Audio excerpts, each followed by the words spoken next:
is full of famous people who explored new things, discovered new things, walked on new things for the first time, maybe explained new things. When you think about famous explorers, what are a few names that come to mind? If you're here in the room, just shout them out. Magellan, Lewis and Clark. Who else?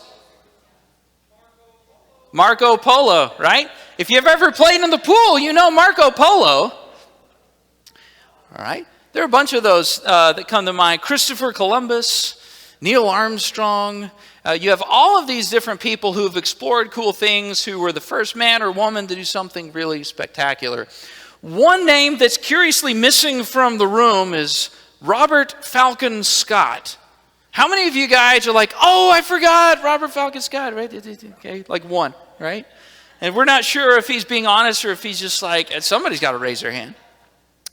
If you had been living in the UK around the first decade of the 1900s, you definitely would have heard of this guy. He's a famous commander in the Royal British Navy and a famous explorer. And he set out in 1910 to do something that no one else had done before, and you probably would have heard of him, and he just might have been one of the names that was shouted out here today if he hadn't have been bogged down by one of life's most peculiar burdens. It's the same burden that some of you, unbeknownst to you, walked in with today or logged into today's video carrying. And today I want to expose that. I want to show you how you can trade that for something life-giving. It's part of our series called Traveling Light. We talked earlier about the luggage here behind me, but Traveling Light is our summer series. It's based on a great book with the same title by Max Lucado. And if today's talk or this series of talks has been helpful to you, you can order that. If you're watching online, there's a link where you can order it on Amazon or your favorite bookstore. I think we have 1 or 2 copies left at the Connect Center. You could actually walk over and buy one at cost today. But we're so grateful for Max. And by the way, speaking of Connect Center, if you don't have a North Parkway t-shirt or hoodie, but you would like one, we have a few. We don't have all the sizes, but most sizes, we still have a few left. So you can actually still buy one at the end of service today as well. But Max pointed out something really interesting about our life. He said life is like a journey, and so many of us, we end up walking through it carrying things that you weren't designed to carry. Things like guilt, things like regret, things like Pastor Shad talked about last week, the burden of worry. And all of these things, they're mental and emotional burdens. They're not physical, but they make life difficult for you, and God has something better. He wants you to travel through this life, traveling light. And one of the things that you might find yourself with, and the thing that Robert Falcon Scott found himself with that bogged him down, was today's topic, the burden of hopelessness.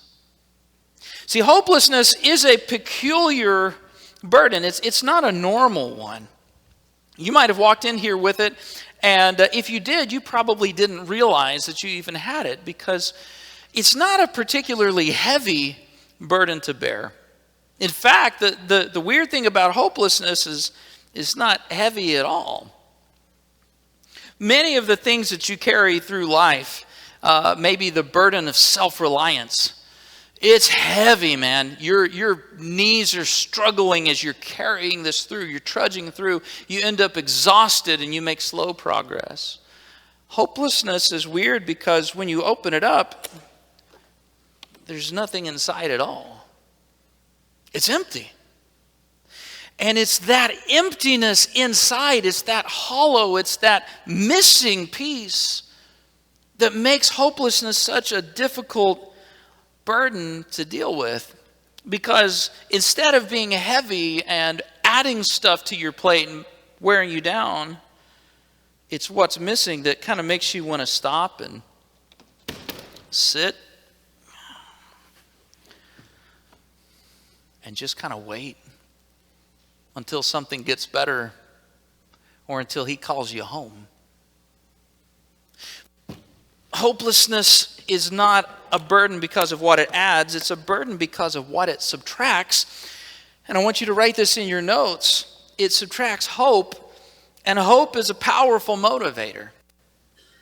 Hope is a powerful, powerful motivator in your life. Robert Falcon Scott, and I forgot to call out the picture. Danielle, can we go back and put his picture up on the screen here? Doesn't he look dashing with his medals and his, I wish they still did uniforms like that. It's very cool. It makes me think of Captain Crunch with the shoulder deals on there. Okay? He set out in 1910 to do something no one had ever done before. No human had ever set foot on the geographical South Pole. People had been exploring Antarctica, and this guy actually became famous because he was one of these leading expeditions to explore the frozen lands in Antarctica. If you've never looked into Antarctica, it's a fascinating place. It's 1.5 times the size of the United States, and it's covered in about a mile thick of ice in some layers. So 70% of the world's fresh water is frozen in ice on this huge continent. And no one had ever climbed the mountains of ice to get to the very middle of it to say, look, we did it and we know it's here. And in 1910, he set out and said, I'm going to be the first one to do it. And like every great journey, like every great tale, it started with lots of hope. He wrote this in his journal just before they set sail. He said, quote, I feel sure that we're as near perfection as experience can direct. Okay? All systems are go. He feels great. Everything is in order. He's like, guys, this is going to be a huge success. And hope is what gets a bunch of guys to join his journey to say, let's all go to the frozen middle of nowhere so we can put a flag there for our country. Hope is a powerful motivator. It makes me think of a really interesting experiment from the 1950s whenever PETA was not as big of a deal. So I'm a psychology major. If you didn't know this, I studied psychology in college. And an experiment that comes to mind when I think about hope is one that Kurt Richter did in 1957. And what he did is he took 2 groups of mice and he put them both in a forced swim test. We have that picture for those in the room on the screen. It's a really, like, everybody say, aw, okay? It feels so bad. So the forced swim test goes like this. You put a mouse in this vial of water where they can't climb out, and you see how long they can tread water until they drown. And you clock it with a stopwatch, okay? True story. And he put 2 groups. Now, this is what's interesting, all right? The control group, he dropped in the water, and he waited until they ran out of energy and drowned. About 15 minutes treading water. The experimental group was in, and right as they started to go under, the researchers reached in and pulled them out and dried them off. Okay? They were rescued. And then they came back the next day, and they put those rescued mice back into the water. And here's what happened. Where the control mice, who had no concept of what was coming up next, drowned in 15 minutes, the test group mice kept chugging. 15 minutes later, they were still treading water. 3 hours later, they were still treading water. 24 hours later, they were still treading water and keeping their head above water. So the researchers said, well, why don't we kick this up a notch because PETA's not angry enough with us? And they added air jets into the bottom of this thing so that it was turbulent water. And still the mice kept treading water. Okay? Here's the amazing thing. The mice who had been rescued, who had a sense of hope, kept going for 3 days before they started to go under and they pulled them out.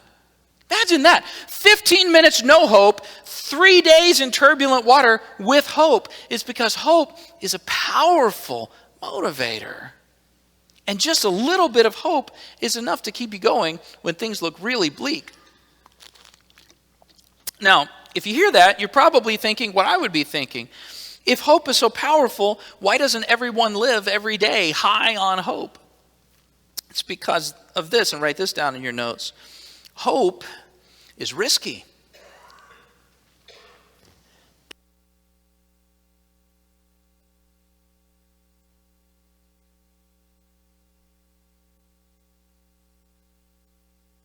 There we go. That was me. That was not Keith. We love you, Keith. Keith is doing a good job today. Hope is risky. Hope is a high-stakes bet. And the more hope you invest, the better it is when you win. How many are here today with the love of your life? I'm sitting next to them. Anybody? Nope. Oh, there you are. Okay. Mine's on the back row, but she's here. Okay, I'm here with the love of my life. Now, let me talk to those of you who are here with the love of your life. Okay. Think back to when the relationship was brand new. Think back, guys, to the first time that you thought, I'm going to ask that girl on a date. And there was hope inside because she might say yes or she might say no. And you asked, and I don't know, some of you guys, you may have had to ask a few times. Okay, sometimes it doesn't work the first try, but you're persistent, and persistence is valuable. Okay. Ladies, think about when you saw that the relationship was progressing, and every time he said, I thought we'd go for a nice dinner today, there's that little hope. Ooh, maybe. I better wear a nice outfit, right? I better get my post ready. I'm going to make sure that I've exfoliated my fingers so they're nice and soft for that ring to, okay? Hope. It's fun when you have big hopes and you win. There's no feeling in the world like that. It's wonderful. But you all know that hope doesn't always work that way. When you invest big hope and it doesn't go well, it's heartbreaking. Trust me, I'm a Dallas Cowboys fan. I know. Okay? I've spent the last 27 years investing hope because every season they do just enough, Brandy, to get your hopes up. They do just enough. And we can't all be Patriots fans who got like 5 in a row or something, right? And it's so deflating. And write this down in your notes. Here's the risk with hope. The higher the hope, the greater the crash if you fail. You invest a little hope, oh well. You put all of your hopes into this vacation that's the one to rule them all. And we're going to spend such a great time on the beach, and then there's a hurricane, and you have to stay in the hotel, and the kids are kicking each other in the shins, and the Wi-Fi doesn't work, and your dream vacation is ruined. It's terrible. So here's what happens, okay? We know this. We've experienced this. You've all had hopes that were unfulfilled. You learn to protect yourself by limiting the amount of hope you invest. If it looks like a bad investment, you're not going to invest very much hope in it. If it looks risky, you're not going to do much. And a low hope diet is kind of like riding a bicycle. Okay? Most of the time, slower is safer. I drove up to the top of Pikes Peak this last week while I was on vacation. I can tell you, I was going really slowly downhill through the fog and the cloud off of this mountain with no guardrails, right? Slower is safer. Well, on a bicycle, slower is safer up to a certain point. What happens if you're on a bike and you slow down and you slow down and you slow down and you go too slow? What happens if you go too slowly on a bike? You crash, right? That's kind of how it works with hope. We learn to protect our hearts because I don't want to get my hopes broken. I don't want to get my hopes up for something. And there's a reason why you have all heard someone you love say, don't get your hopes up, right? So we want to protect ourselves. But what happens is if you get too conservative with hope and you say, I don't ever want to be heartbroken again, I don't ever want to be let down again, if you go too low with hope, you lose hope and you end up carrying this empty box of hopelessness. And when hopelessness sets in one area of your life, it tends to affect all the areas of your life. And instead of moving forward and following God as he's leading you through life, you just kind of stop. You get stuck. I call it the paralysis of hopelessness. Anybody familiar with what that feels like to have the paralysis of hopelessness? It's like when mom says to clean your room. Anybody else? Come on, hands raised. Anybody else? Mom said to clean your room when you were a kid, and you stepped into that thing and you looked around and you're like, dude, I don't even know where to start. Anybody else? I don't even know where to start. And so you end up just sitting and working for an hour and a half on your cleaning playlist. Because if I have the right song, I'll know where, right? It's the paralysis of hopelessness. Okay? Anybody else remember in high school or college when you had that term paper that was due that you kept putting off, and it's due in the morning, and you've been working on 7 different revisions of the opening page, and it's like, I just keep reworking the beginning, I'm never going to get through this, and instead of going through it, you're just like, maybe I just go for more coffee. Maybe Walmart's still open. Right? Paralysis of hopelessness. It gets you in all kinds of different ways. But it can become devastating to the progress in your life if you lose hope. And if you've ever felt that way, if you feel stuck that way now, I have good news, but it's a mixed bag, okay? The good news is, write this down in your notes, okay? God has hope for you if you choose it. If you're depleted on hope, if you've run out of hope, if you're too low and your hope level and your hope meter has bottomed out, the good news is God has hope for you, but it's only if you choose it. We've been following through Psalm 23 as we go through this series, looking at God leading you through life's journey like a shepherd leading his sheep. And in Psalm 23, 1 through 3, we see this little piece that if you're like me and you grew up in church, you've probably read this a lot and you just skimmed right over this verse. But there's something powerful here I don't want you to miss. The Bible says, the Lord is my shepherd, and in verse 3, he restores my soul. He restores my soul when I feel like I'm bottomed out. He refreshes me. Hope is a powerful motivator. And your shepherd knows that. And if you find yourself running out of hope and things were going well, and then you just kind of got hopeless and you're like, I don't even know what I'm doing. And you end up just taking a break. See, it's kind of fun. I don't know if you guys at home can see me, so I'm sorry. I'll be right back up, okay? I'm sitting. But if you find yourself sitting along life's journey, here's the good news. Your shepherd knows he loves you. He understands you're human because he built you. He knows what motivates you.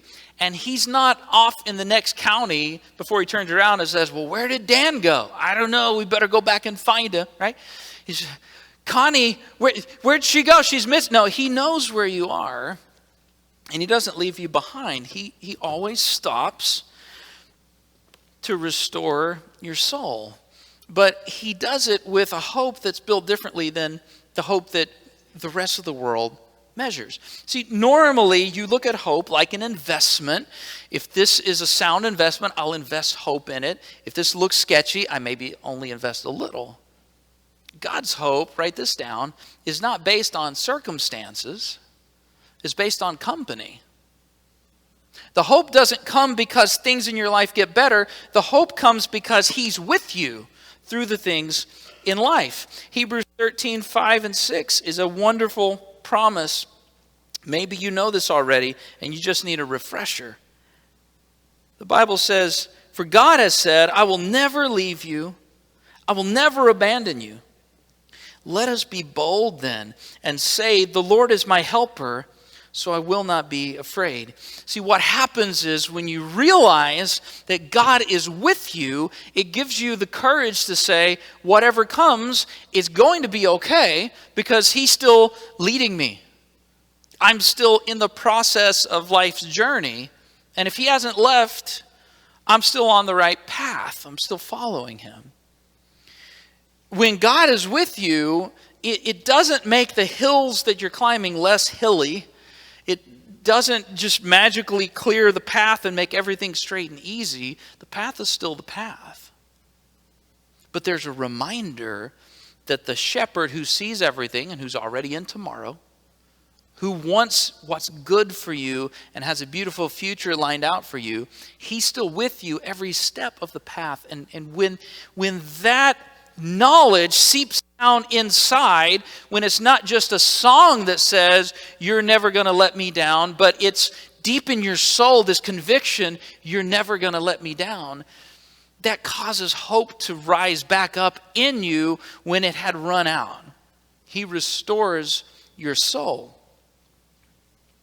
But the second half of that point is that God has hope for you if you choose it. And hope is an investment, whether it's based on circumstances or based on your company. 14 different times in Psalms, hope is an action word. I put my hope in. I place my hope in this. I will hope in the Lord. It's a decision every time. Do you want to invest it or not? And it's a risk every time. Do I want to invest hope or not? And the real challenge that you face when you're dealing with hopelessness is to choose where you're going to draw your hope from. One more thing to write down in your notes. You have to choose where to draw your hope from. Because sometimes you look around and it's kind of like this meme. Do we have that, Danielle, we can put up on the screen? I saw this years ago and I loved it. And I'll describe that. Do we have the vultures? There we go, right? Like the motivational posters for those of you guys at home. It's a circle of vultures and it says hope. And the subscript says, may not be warranted at this point. Okay? Some of you have been at that spot in life. It's probably not wise to hope anymore. And maybe you've lost hope because the circumstances in your life are like the vultures circling around. And you're like, look, I'm no dummy. I know it's going to be bad. At least I can protect my heart by not getting my hopes up anymore that this is going to get better. Slower is safer until it's too slow, and then it crushes you.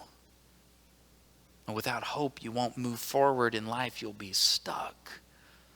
And there's so much more for you. I don't want you to get stuck.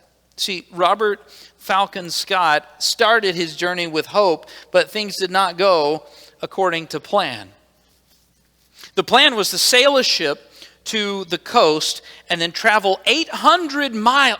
Think about this. Frozen wilderness.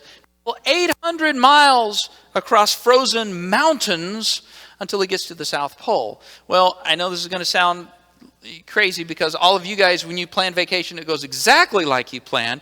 Okay? Mine did not this last week, and his didn't either. And along the way, he ran into delays. His motorized vehicles broke down. He didn't have enough supplies. He ended up having to take more men. It's a fascinating story you can read about sometime. And by the time he got to the South Pole, he was 76 days behind schedule. Makes you feel better if you were a few minutes late to church. At least I wasn't 76 days late to the South Pole. Here's what happened. Robert Falcon Scott and the 4 brave guys that climbed to the center of the South Pole with him, the day before they reached it, they saw in the distance a flag flying. And it wasn't theirs. And they did all of that work, and they were beaten to the South Pole by a team from Norway by just 1 month, 33 days. All of human history, and they were 33 days late, and there was a tent there with the explorer there, and he had a note addressed to Sir Robert Falcon Scott, and he said, hey man, could you please deliver this to the King of Norway for me, saying that I got here first. Talk about getting your hopes crushed. It's a bad day, but here's what happens. When you lose hope, it takes the motivation out of you. This is what Robert Falcon Scott wrote in his journal that day. He said, quote, the worst has happened. All the daydreams must go. Great God, this is an awful place. I'm afraid the return journey is going to be dreadfully tiring and monotonous. It's very different from things are as good as they could possibly be. We're so excited to start. He lost hope, and as Dan comes back, when hope leaves the room, that motivation leaves and your progress slows. And his progress slowed. He had 800 miles to go back to the coast, having been beaten. And they were so demoralized that their pace started to slow. And one of the guys that was traveling with him started to get frostbite on his feet, and he kept falling and falling and falling and hitting his head on the ice. And one time he fell and it was the last time, and he never got up. They had to bury their friend there at the bottom of one of the ice mountains. And they kept going and they kept moving and they kept pushing their way forward. And a couple of days later, another one of the guys started developing bad frostbite on his feet, on his hands. He got to the point where he couldn't walk, and so they had to carry him on a sled, and they had to drag him along with all of these soil samples and scientific observation things. And so they're dragging this guy on a sled, and things are looking bleak.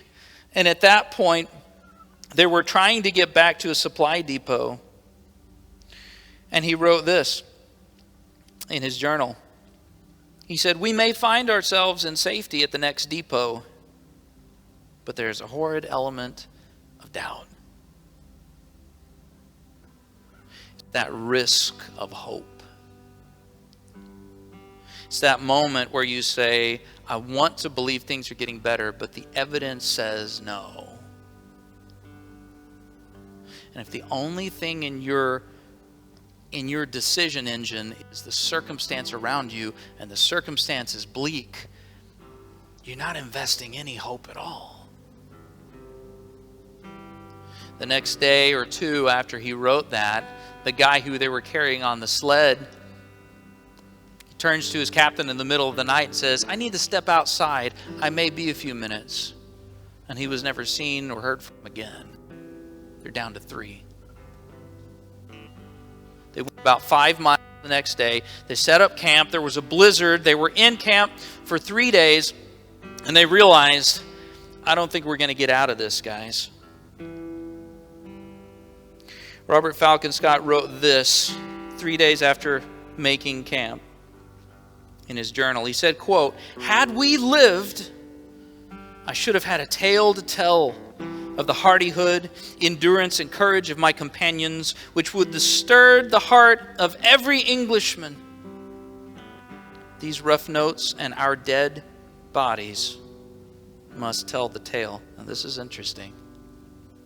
He's not dead yet. I'm not dead yet. Right?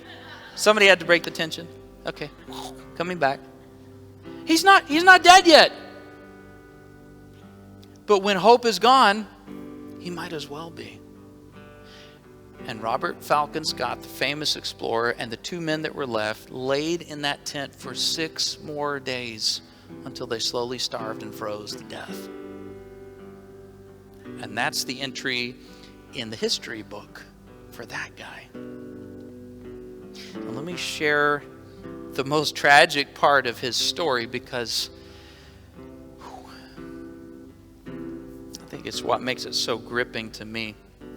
8 months later, realizing that something had gone terribly wrong, a rescue party was sent to the Antarctic to find what was left of Robert Falcon Scott and his expedition.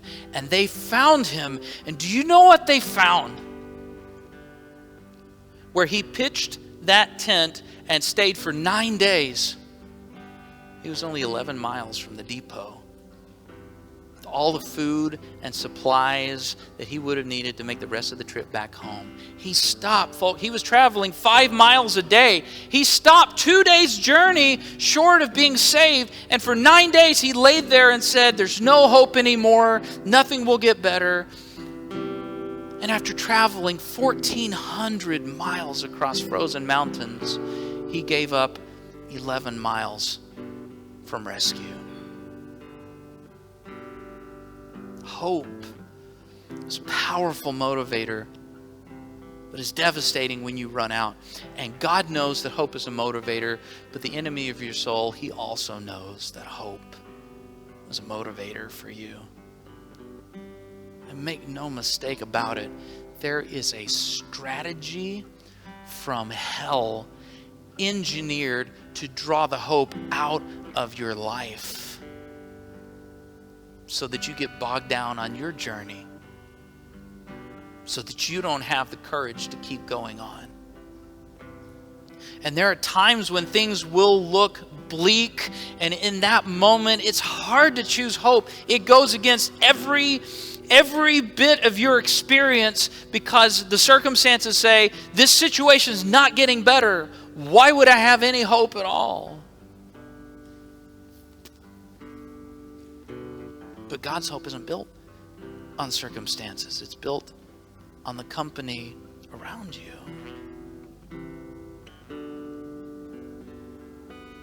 And I know that for some of you, and we talked about a few things earlier, but I know that for some, hopelessness is not a funny subject at all.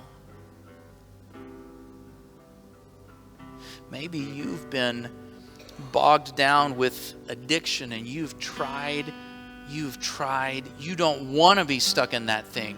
You don't know how many times I tried to stop smoking this, how many times I tried to stop drinking this, how many times I tried to stop watching this. I've tried all the stuff, it's never going to work. I'm just an addict. It's hopelessness. You don't know how many times I've tried to get ahead. No matter what I do, no matter how many certifications I get for work, they always pick somebody else. No matter what I do, I can never get ahead. I can never get the good job. I can never care for my family enough. You don't know. You don't understand, Pastor Chris. The doctor said there is no hope. It's only going to get worse. There's nothing that's going to get better about this. You don't understand. I've tried all the anxiety medication, and no matter what I take in the middle of the night, I still feel like I can't get up and move. My breath is taken away. It's not going to get better, and I understand. Your circumstances, they might not. And the piece that's not popular in church is the truth. God being with you doesn't mean that everything's going to work out the way that you hope. It might not get better. Here's what I know. Here's a check that you can take to the bank 100 times out of 100, and you can count on this to be true. Jesus said in Matthew 28:20, be sure of this.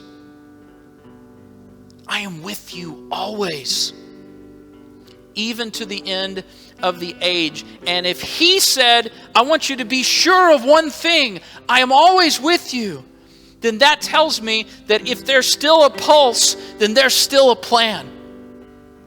God is not done with me yet. And if this one area of my life seems hopeless, that's not my whole life. And even if I'm close to the end, because listen, folks, some of you here, you're in the last leg of your journey. Some of you have lived a long time with the Lord, and you know, before long, he's going to call me home. But if you're still breathing, he's not done with you yet. If there's still a pulse, there's still a plan.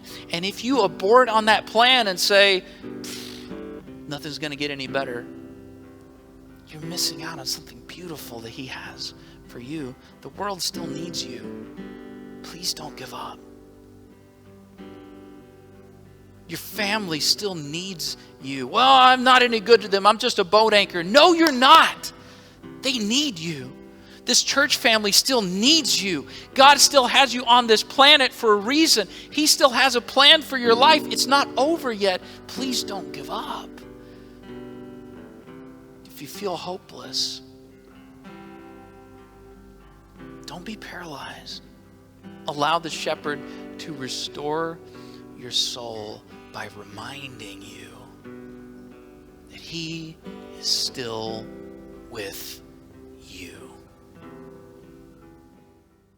Hey there, just wanted to take a minute to say thanks for watching.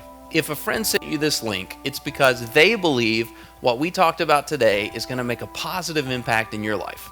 And if it did, there's probably somebody that you care about who could benefit from it. So take a minute to share this video with somebody. Post it to your timeline or send them a direct link. And if you're able, take a minute to give using the link at the bottom of the description on this video. One last thing.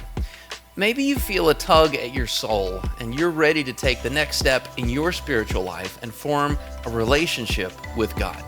We've got folks here who would love to talk with you about it. So just text prayer to the number on your screen and we'll follow up with you. It's also in the description on this video in case that helps. Thanks for watching, and we'll see you next time.